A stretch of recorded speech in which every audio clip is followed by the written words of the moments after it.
normal. It's all the combustion that happened inside the rim.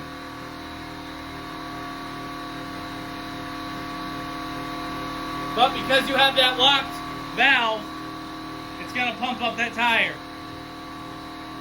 Let's go. Now you just let it run. I've got a actual gauge to fill up the tire, but it'll probably take about a minute to get it up to about 25 PSI.